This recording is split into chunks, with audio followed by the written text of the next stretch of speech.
我今日咧就想同大家講下 DSE 呢一樣嘢，究竟係咩嚟嘅咧咁樣。咁事源係咁嘅，咁我 look fresh 嘅時候咧，就見到好多考生話即係自己好辛苦啊成啊，咁就勾起咗我當年嗰啲唔開心嘅回憶啊。所以咧我就想拍呢條片去講一講我對 DSE 嘅睇法啊。咁首先我哋講下 DSE 嘅定義係咩嚟啦。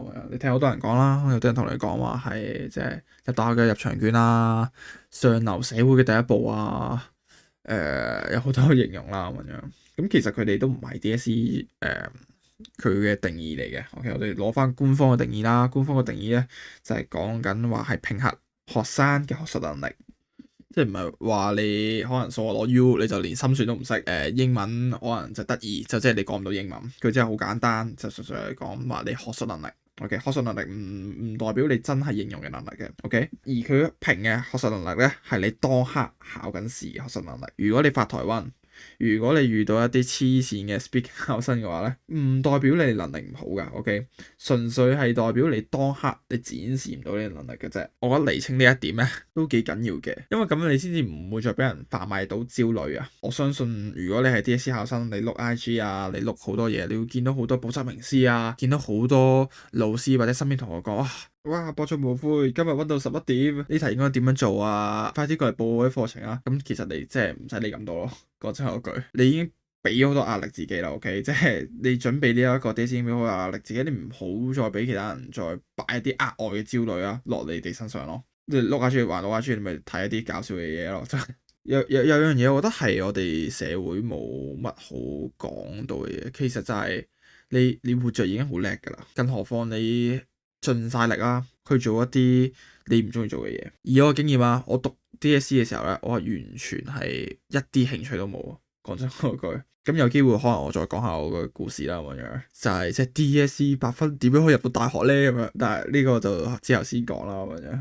咁八卦嘅你咧就可能唔想問啦。咁 DSE 測我當刻嘅能力，測我嘅能力係做乜嘢啊？點解我要讀書啊？咁樣其實究竟係為乜嘢啊？唔讀書，或者係讀書啊 DSE 啊，都係一個 purpose 嘅啫。就係佢可以提高你嘅下限，即係你最差可以做到啲乜嘢工作？咁咩意思咧？咁你想像一個金字塔啊，代表我哋社會咯，或者我哋社會入邊嘅工作咯。咁最底層咧，你可以見到啦，就係做體力活嘅。第二層咧，食口才嘅。即係你要講嘢啊，做 sales 啊，咁啊嗰堆啦。而最高嗰層咧就係食腦嘅，即係做決策啊，管理下邊嗰啲人啊，就係呢一個層啦。嗱，假設啦，你從來冇讀過書嘅，咁你就係得體力值好高嘅啫，你就係得有體力嘅，咁你就只能去做一啲即係有體力嘅工作啊。讀完書啦，中學畢業啦，咁樣而家就可以去做一啲同人講嘢嘅工作啊，例如侍應啊，例如收銀啊，好多唔同即係服務業嘅嘢啦，你就可以做一啲即係要求有溝通能力嘅嘢啊。因為你而家學歷高咗，個下限提高咗啦，都你而家下限唔單止包括埋勞動啦，仲包埋口才嗰啲工作啊。咁當你嘅學歷去到大專啊，又或者去到大學呢個程度嘅時候咧，咁就係可以去做一啲即係比較概念化嘅工作啊，例如金融啊、醫生啊、工程師啊、program 啊，呢啲係去到現代先至有嘅工作。唔係一啲你就係靠同人溝通啊，或者日常相處就可以應付得到嘅工作。你要知好多 specific 嘅 terms 啊，你要知道好多唔同嘅工具點樣用啊，先至可以做到嘅工作咯。咁你係咪話即係如果冇讀過書就做唔到呢啲工作啊？咁啊唔係啊。Again，讀書係提高你嘅下限，唔係你嘅上限。上限係得你自己先至可以決定得到嘅。